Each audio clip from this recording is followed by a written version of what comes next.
وَيْلٌ يَوْمَئِذٍ لِّلْمُكَذِّبِينَ، تباہی ہو اس دن جھٹلانے والوں کے لیے. هَذَا يَوْمُ لَا يَنطِقُونَ، یوم لا ينطقون، یہ ہے وہ دن جس دن وہ بول نہیں سکیں گے. وَلَا يُؤْذَنُ لَهُمْ فَيَعْتَذِرُونَ، نہ انہیں یہ اجازت ہوگی کہ وہ کوئی جھوٹے بہانے، کچھ عذر پیش کر سکیں. یہ چرب زبانیاں، لمبی زبان، یہ دنیا میں ہی ہے. آخرت میں کسی کی زبان نہیں چلے گی. جتنا مرضی کوئی لمبی زبان والا ہے، اللہ کے سامنے کس کی زبان چل سکتی ہے؟ یہ دنیا میں لمبی زبانیں کیوں چلتی ہیں کہ ہم جو فیکٹس اینڈ فگرز ہیں ان کو چھپانے کے لیے آرگومنٹس کرتے ہیں. اللہ کے سامنے کون آرگومنٹ کر سکتا ہے کہ یا اللہ میری یہ مجبوری تھی، اس کی وجہ سے میں نماز نہیں پڑھ سکا؟ اللہ کو کون یہ بتا سکتا ہے؟ یہ دنیا میں کہا جا سکتا ہے جو رزق مانا بھی تھے جناب عبادت ہے نا. یہ دنیا میں تو سارے ڈنڈیاں آپ مار سکتے ہیں، اللہ تعالیٰ کو کوئی کہانی کروا سکتا ہے؟ اللہ کو تو کوئی کہانی. تو اللہ فرماتا ہے کہ ان کو بولنے کی اجازت نہیں ہوگی. اور اس کی تفسیر تو پھر سورہ یاسین میں آتا ہے نا، الیوم نختم علی افواہہم وتکلمنا ایدیہم، ہم ان کے منہوں کے اوپر مہر لگا دیں گے، ان کے ہاتھ اور پاؤں، ان سے ہم کلام کریں گے، وہ ان کے کیے ہوئے اعمال کے اوپر گواہ ہوں گے. سورہ حمیم میں سجدہ میں آتا ہے کہ انسان اپنی کھال اور اپنے اعضاء سے کہے گا کہ تم تو میرے تھے، تم میرے خلاف ہی گواہی دینا شروع ہو گے، تمہیں کس نے زبان دے دی؟ تو کھال اور انسان کے جسم کے اعضاء بول کر کہیں گے ہمیں اس نے زبان دی ہے جس نے ہر ذی روح کو، ہر زندہ چیز کو زبان دی تھی. ان کا عذر قبول نہیں کیا جائے گا. وَيْلٌ يَوْمَئِذٍ لِّلْمُكَذِّبِينَ، تباہی ہے اس دن جھٹلانے والوں کے لیے. هَذَا يَوْمُ الْفَصْلِ، یہ ہے فیصلے کا دن. جَمَعْنَاكُمْ وَالْأَوَّلِينَ، جس دن ہم تمہیں بھی جمع کریں گے اور سارے اولین، اگلے جتنے گزر چکے ہیں تمام اگلوں اور پچھلوں کو اس دن جمع کر لیں گے. فَإِن كَانَ لَكُمْ كَيْدٌ فَكِيدُونَ، پس اگر تمہارے پاس کوئی چال ہے تو میرے خلاف چل کے دکھاؤ. ہائے ہائے ہائے، یار اللہ بڑا ڈاڈا ہے. یہ طنز کرنا اور اتنے سخت انداز میں گفتگو کرنا اسی لیے ہے کہ انسان اپنے آپ کو درست کر لے. اللہ تعالیٰ پھر قیامت میں فرمائے گا لو جمع ہو گیا، کر لو، آپ کوئی چال ہے تو چل کے بتاؤ. اور یہ اللہ کا کتنا کرم ہے کہ یہ جو اس وقت اللہ تعالیٰ کی طرف سے ٹونٹ اور تانا ملنا ہے انسان کو، وہ دنیا میں سنایا جا رہا ہے اور ویڈیو چلائی جا رہی ہے تاکہ اس دن کے آنے سے پہلے پہلے اس ٹونٹ سے، اس تانے سے تم بچ جاؤ. یہ اللہ کی کرم نوازی ہے.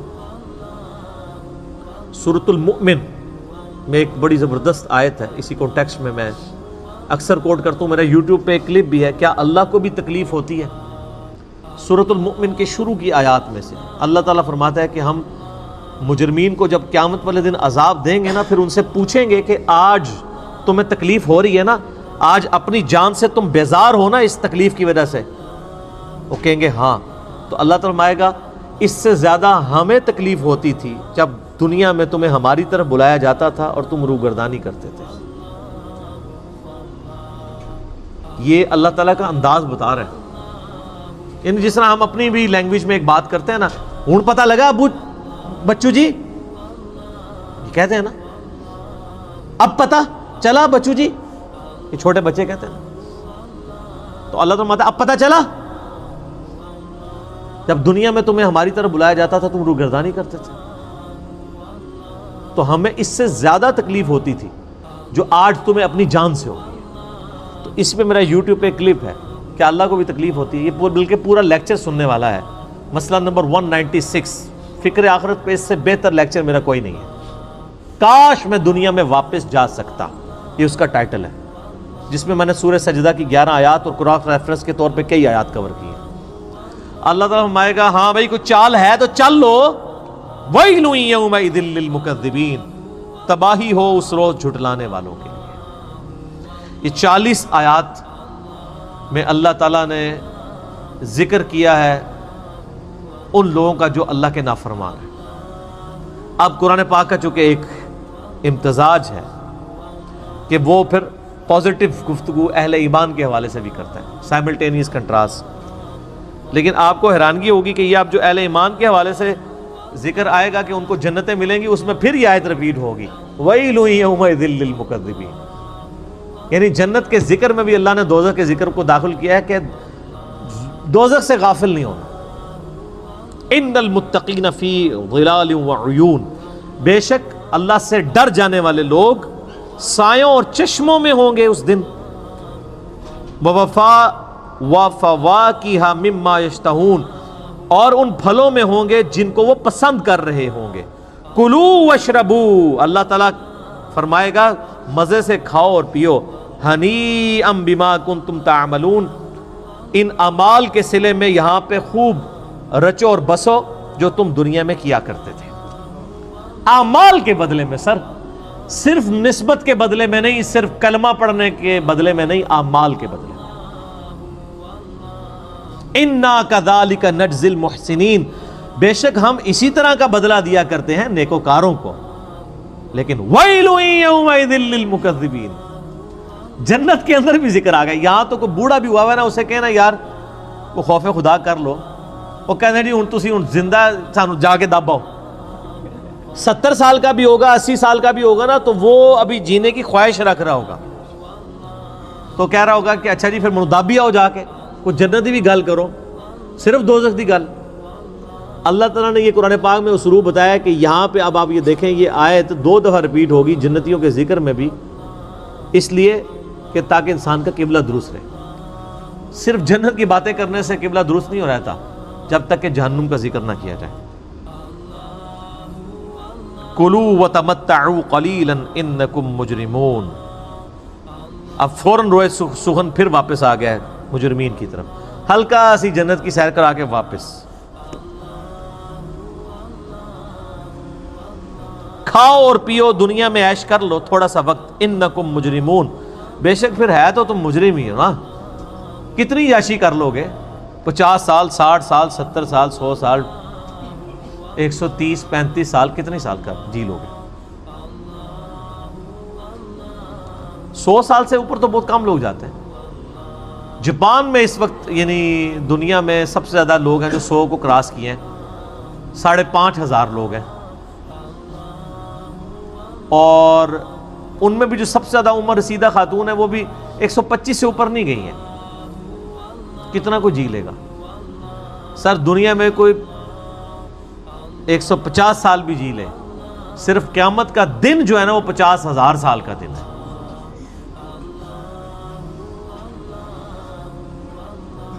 عذاب کی تو بات ہی نہیں ہو رہی، وہ تو کروڑوں اربوں سال کے لیے. صرف قیامت کا دن جو ہے نا وہ 50,000 سال کا دن ہے. صرف دنیا میں نافرمانی کے سبب قیامت کا دن ہی عذاب میں کاٹنا پڑ جائے نا تو یہ ان امیجنیبل ہے. 50,000 سال. اللہم اجرنا من النار، آمین. ویل یومئذ للمکذبین، تباہی اور بربادی ہو ان لوگوں کے لیے جو جھٹلایا کرتے تھے. وَإِذَا قِيلَ لَهُمُ ارْكَعُوا لَا يَرْكَعُونَ، اور جب انہیں کہا جاتا ہے کہ رب کے سامنے جھکو تو جھکتے نہیں ہیں. کیوں نہیں جھکتے؟ وہ کہتے ہیں کچھ بھی ہے یا اللہ تیرے محبوب کی امت سے، نمازیں پڑھنے کی کون سی ضرورت ہے؟ ابھی بھی یوٹیوب کے اوپر کتنے بائزین ہیں بڑے تگڑے قسم کے جو کلیئر کٹ آ کے یہ بیان دیتے ہیں کہ جی بس جو بندے نے کلمہ پڑھ لیا ہے، نبی علیہ السلام سے محبت رکھتا ہے، اب اسے کوئی ضرورت نہیں نماز روزہ کرنے کی، وہ جنتی ہو چکا.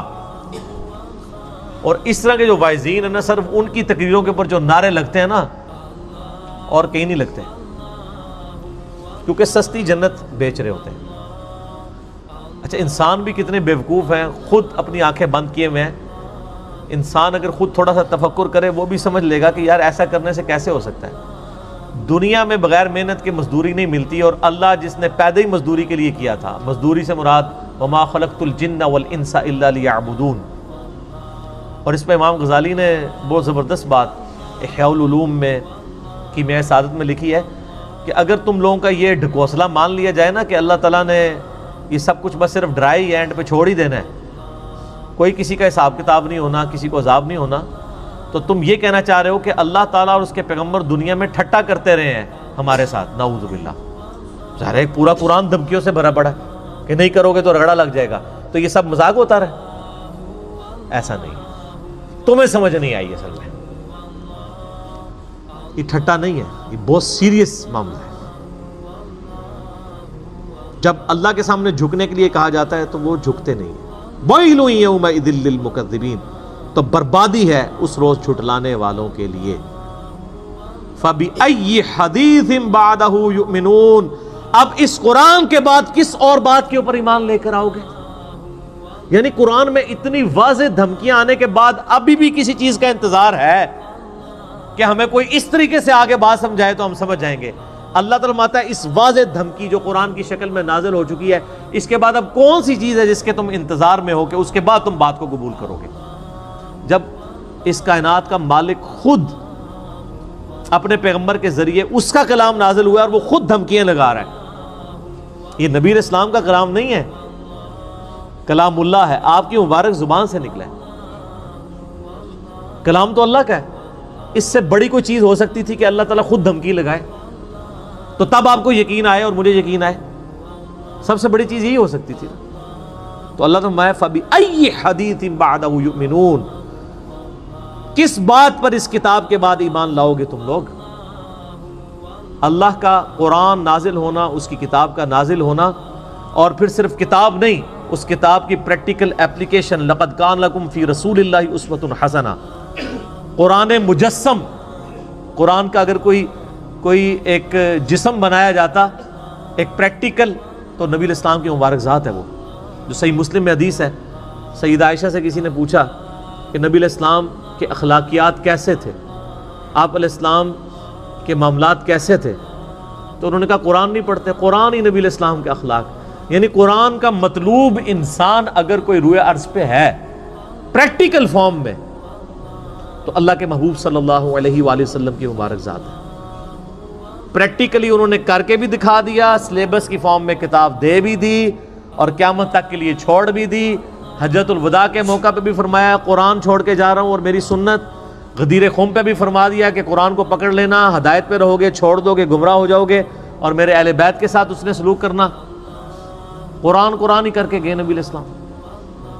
اسی لیے میرے بھائیو، جو میرا پہلا مسئلہ ہے نا، مسئلہ نمبر 1، وہ ہے ہی ہے امام الانبیاء کی دعوت قرآن، اور میرا ریسرچ پیپر نمبر 4 ہے اسی کے اوپر، اس پہ ہم نے ٹائٹل آیت لگائی ہے سورۃ الانعام کی آیت نمبر 19، وَأُوحِيَ إِلَيَّ هَذَا الْقُرْآنُ لِأُنذِرَكُمْ بِهِ وَمَنْ بَلَغَ، اے نبی علیہ السلام فرما دیجئے یہ قرآن مجھے اس لیے وحی کیا گیا تاکہ اس قرآن کے ذریعے میں تمہیں ڈر سناؤں، اور جس تک یہ کتاب پہنچ جائے وہ اس کتاب کے ذریعے ڈر سنائے۔